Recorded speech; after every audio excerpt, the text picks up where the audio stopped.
गृह मंत्री अमित शाह ने इस बात को रखा कि कैसे इससे पहले जब नस्लीय हिंसा मणिपुर में हुई है तब किसने जवाब दिया। मुझे राहुल जी पूछने की जरूरत नहीं है, मैं उम्मीद कर रही हूं आपने गृह मंत्री का संबोधन सुना होगा। तब किसने जवाब दिया? प्रधानमंत्री ने नहीं, गृह मंत्री ने नहीं। उन्होंने कहा कि राजेश पायलट ने दिया था जवाब, तब वो राज्य मंत्री। देखिए, अतीत की बातें मैंने उनके ना पूरे बहुत एक एक पंक्तियों को बहुत ध्यान से सुना हमने गृह मंत्री जी को। देखिए, महत्वपूर्ण चीज ये है कि गृह मंत्री जी ने सीधे सीधे विपक्ष के ऊपर कहा कि विपक्ष जो है कि अविश्वास प्रस्ताव भ्रम फैलाने के लिए लाया है। देखिए, विपक्ष की मजबूरी को समझना चाहिए था कि 3 महीने से अगर मणिपुर जल रहा है, विपक्ष की बहुत 2 छोटी छोटी मांगे थी, कोई बड़ी वो चांद। मेरा क्वेश्चन डक कर गए। मैं आप ही का क्वेश्चन दूसरा पूछा था। मैंने कहा उन्होंने आपका भी इतिहास याद दिला दिया कि उस समय चर्चा पर जवाब देने कौन आया था। आज आप प्रधानमंत्री के जवाब पर पूरी संसद नहीं चलने देते हैं 10 दिन तक। जब सर्विसेज बिल आता है तो चले जाते हैं। देखिए, जो आपका सवाल है, देखिए अब हम लोग अतीत के मामले पे बात करेंगे। अतीत में अगर सब कुछ अच्छा ही होता तब तो अभी हम लोग केंद्र में भी कांग्रेस की % बहुमत की सरकार होती और राज्य में भी होती। कुछ गलतियां हुई है ना अतीत में, नहीं है सरकार में, लेकिन अभी तो यहाँ पे डबल इंजन के सरकार का वादा किया गया था और डबल इंजन की सरकार 2017 से है। और जब ये चीज उसके बावजूद कहा जाए, अब भाई प्रधानमंत्री वहां पे जाते हैं कि हमें राज्य में भी लाइए, हमें केंद्र में भी लाइए। आखिर भाई उनसे कुछ बेसिक सवाल तो बन रहा है ना अभी कि एम बीरेन सिंह से आपको इस्तीफा लेने में क्या दिक्कत हो रही है आपको। वो कह रहे हैं, गृह मंत्री जी ने कल जो जवाब दिया कि नहीं वो तो सपोर्ट कर रहा है। हमने कहा डीजीपी बदल दिया, हमने कहा तो उन्होंने मुख्य सचिव बदल दिया। भाई डीजीपी मुख्य सचिव बदल दिया, जमीन पे परिणाम क्या आया? परिणाम तो आपका कुछ। आप जो कह रहे हैं प्रोफेसर कुमार, ये कह रहे हैं कि मुख्यमंत्री का इस्तीफा होना चाहिए था। आपको लग रहा है कि वो जो मांग है विपक्ष की वो वाजिब? मैं एक बात पूछूं आपसे, शिमला एग्रीमेंट हुआ था, 93,000 हमने उनके वापस कर दिए, सारे देश ने उसका विरोध किया था। क्या प्रधानमंत्री ने इस्तीफा दिया था? बदले में जो हमारे वहां पे प्रिजनर्स थे उन तक को वापस नहीं लाए थे, क्या इस्तीफा दिया था? देखिए, ये जो संसद में लाने की इनकी वजह है इस चीज को, मणिपुर को, वो ये है कि ये जो भाषा इस्तेमाल करते हैं संसद के अंदर, संसद में इस्तेमाल की हुई भाषा के ऊपर जो है कोई क्रिमिनल डिफेमेशन नहीं हो सकता, कुछ बोला नहीं जा सकता।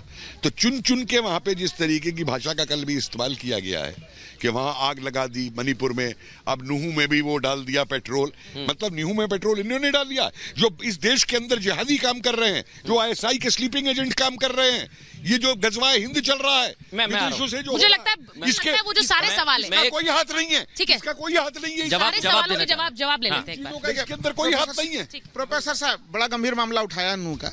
नूह के मामले पे आपको हमें याद है प्रोफेसर साहब ने जरूर जब पंजाब हरियाणा हाईकोर्ट के फैसले को देखा होगा, जिस तरह से वहां पे एक तो आप तो डबल इंजन की सरकार हिंसा ना संभाल पाए और हिंसा होने के बाद एक पक्षी तौर पे आप जो है कि एक समुदाय विशेष के घरों को बुलडोजर से गिराइए, कहना पड़ा, जिनोसाइड कहा पंजाब हरियाणा हाईकोर्ट ने स्टेट के द्वारा। जिनोसाइड की बात करते हैं तो सुचरिता, कल हमें भूलना नहीं चाहिए स्मृति ईरानी के वो जवाब जो उन्होंने दिए और कहा कि आपका तो इतिहास ही खून से सना हुआ है, और ये उन्होंने सीधे कांग्रेस पर निशाना साधा है। देखिए देखिए उन्होंने तो मणिपुर का कितना वो नाम ले रही है, हम लोग देख रहे हैं पूरा डिबेट जो विपक्ष मणिपुर के ऊपर चाह रहा है। हमने तो ये भी चीज़ देखा, गृह मंत्री 1 घंटा तो अपना उपलब्धियों को बताने में लग गए, फिर भी मैं ध्यान से लगाया हुआ था। और वो बाकी जहाँ तक स्मृति ईरानी है वो तो अपना एक अलग सा ही आवेश प्रकट करने में लगी हुई थी, मुख्य मुद्दे को भटकाने में पूरे ढंग से लगे हुए थे। सवाल अभी भी यही चीज़ बना हुआ है। हम लोग न्यू इंडिया में है ना, प्रधानमंत्री जी कहते हैं कि ये न्यू इंडिया है, न्यू इंडिया। तो क्या न्यू इंडिया में किसी स्टेट में 3-3 महीने तक हिंसा चलेगी? ये हम लोग स्वीकार करेंगे ये चीज।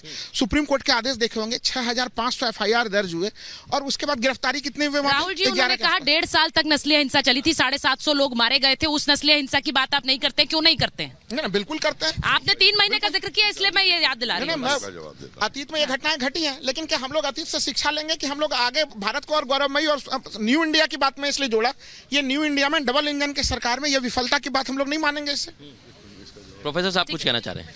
देखिए, ऐसा है, जब ये कहते हैं कि अतीत से शिक्षा लेंगे, हाँ, 1947-48 में इसी मेवात के अंदर मेवातिस्तान की डिमांड हुई थी और उस व्यक्ति को पंजाब के उस समय के चीफ मिनिस्टर कांग्रेस के भार्गव, उन्होंने गिरफ्तार करवा लिया था। तो नेहरू के सिलेक्टेड वर्क्स में 3 चिट्ठियां मौजूद हैं। इसको कैसे गिरफ्तार करवा लिया? ये तो दिल्ली पुलिस का काम नहीं था। मैंने दूसरी चिट्ठी है, मैंने श्री प्रकाश को जेल में भेजा, उसने आके मुझे बताया कि ऐसे व्यक्ति तो हमारे लिए बहुत ज्यादा फायदेमंद है।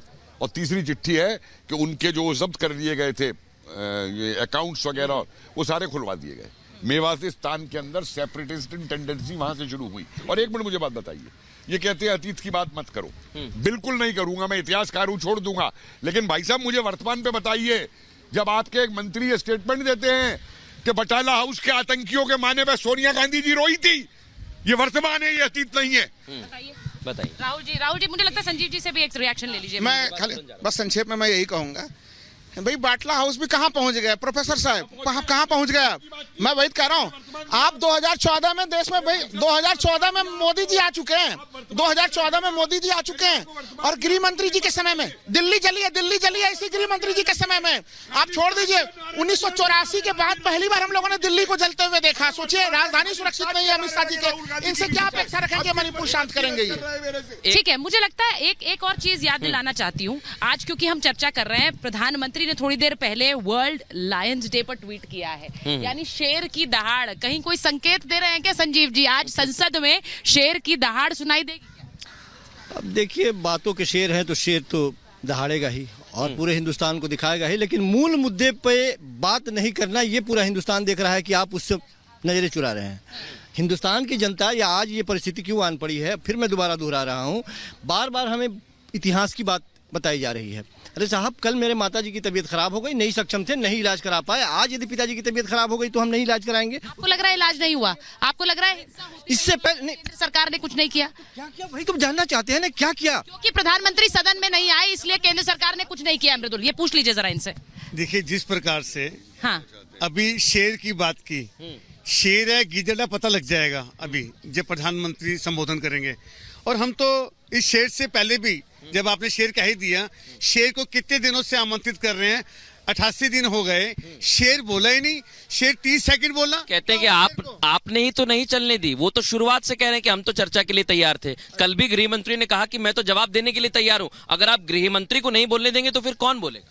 सदन का नेता कौन है? एक बार सुनवा देते हैं कि कल राहुल गांधी ने जब मुद्दे उठाए उन्होंने क्या कहा और जवाब क्या मिला, एक बार सुनवा देते हैं।